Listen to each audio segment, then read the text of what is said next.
8. videónkban az áttűnésekkel és az animációkkal fogunk megismerkedni. Az áttűnések és az animációk használatával élvezhetőbbé, szebbé tudjuk tenni a dia bemutatónkat.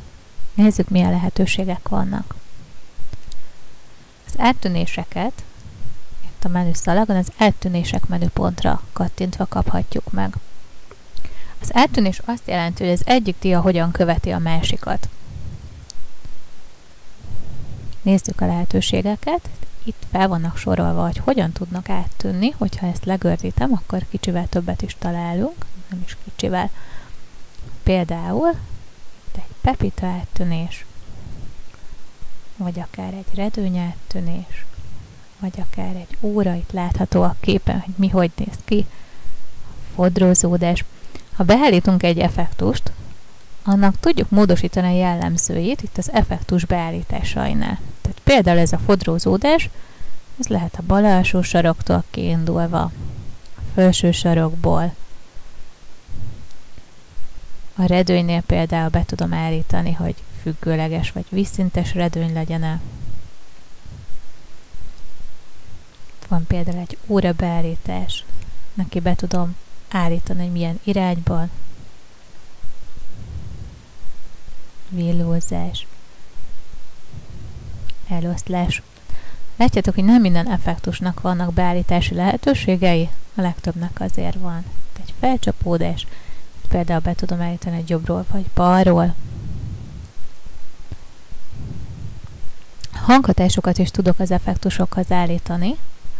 Itt van a hang, most jelenleg nincsen hang, de ha én szeretnék, akkor lehet is akár.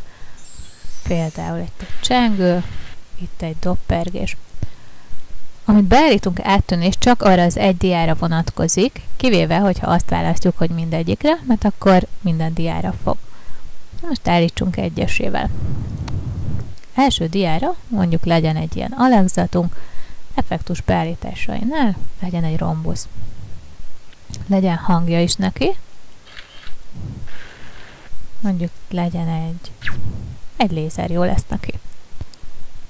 Jó, következő diánkra válaszunk egy óriás kereket. Neki is be tudjuk állítani jobbról vagy balról, hát legyen balról. És itt egy doppergés be van neki állítva. Legyen neki egy kassa. Az effektus időtartamát is be tudjuk állítani. Itt például, hogy mennyi ideig tartson, amíg beérkezik ez a bizonyos dia. Tudom változtatni, nyújtani az időt, rövidíteni, illetve azt is be tudom állítani, hogy a dia mire menjen tovább, kattintásra, vagy pedig ennyi idő után. Ezt is diánként kell beállítanom egyesével, kivéve akkor, hogyha rákattintok arra, hogy mindegyikre. Mondjuk beállítom, ne kattintásra menjen, ennyi idő után jöjjön, és mindegyik diámat szeretném, hogy ennyi idő után bejöjjön.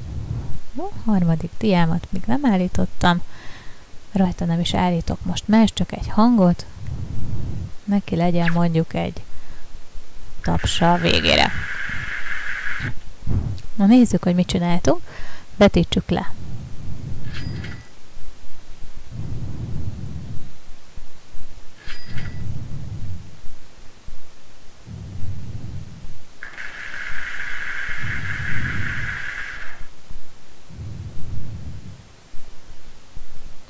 Ezek voltak az áttűnések, és most nézzük az animációkat. Az animáció az nem azt jelenti, hogy jön be a dia, hanem a dián lévő objektumok hogy jelenjenek meg, illetve tűnjenek el. Az animációkat itt fölül az áttűnések mellett az animációk menüpontra kattintva találjuk meg. Amit látjátok, semmi nem aktív a menüsoron, viszont ha rákattintok, bármelyik szövegdobozra rögtön aktívá válik, tehát választhatunk. Az animációknál legördítjük, elég sok minden látható. Van megjelenés, kiemelés, eltűnés. Ugyanezt kapjuk akkor is, ha azt választjuk, hogy animáció hozzáadása. Megjelenési effektusok azt jelenti, hogy hogyan úszik be az a bizonyos szöveg, vagy inkább pattog, vagy lebeg, vagy hogyan jön be. A kiemelés a már dián lévő szövegnek valamilyen módon való kiemelése, illetve az eltűnés, hogy hogyan megy ki a diáról az a bizonyos szöveg, vagy kép, vagy bármi. Nem csak ennyi effektusunk van, a további effektusoknál találunk még jó párat, akár a megjelenésénél,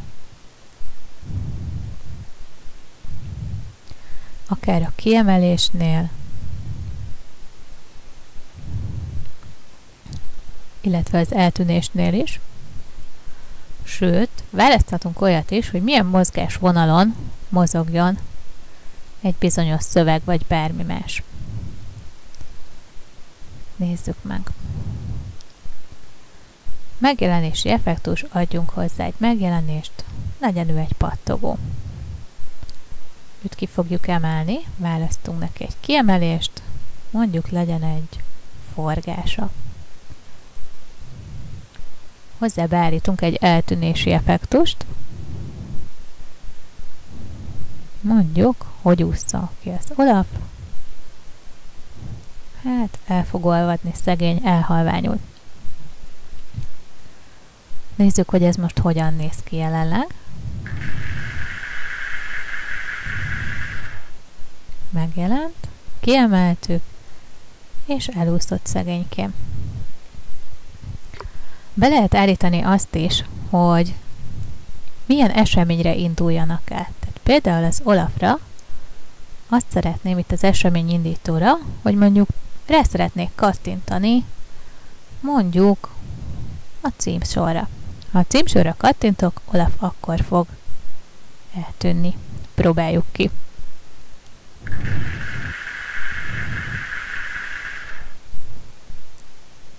Kiemelés. És eltűnt a diám, ember Olafnak ott kellett volna maradnia, de amit láttátok, nem is halványult el nagyon.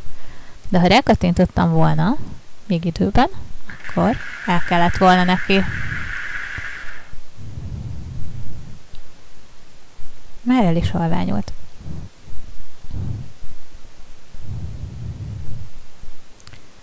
Az animáció munkaablakban meg tudjuk nézni, hogy milyen animációkat állítottunk be, és ennek a sorrendjén tudunk változtatni.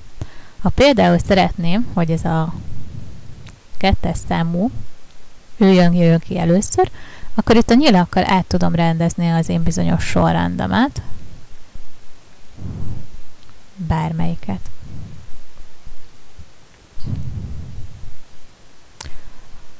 Hogy mire jöjjenek ki az animációk? Hát kijöhetnek kattintásra, jöhetnek együtt az előzővel, tehát egyszerre szinte mindenki, illetve sorban az előzők után.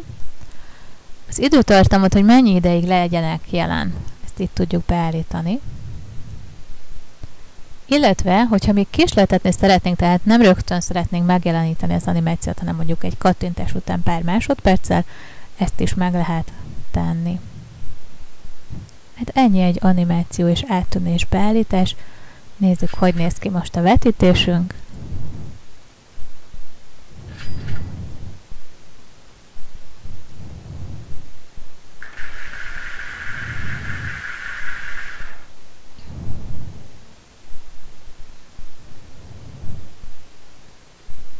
És vége.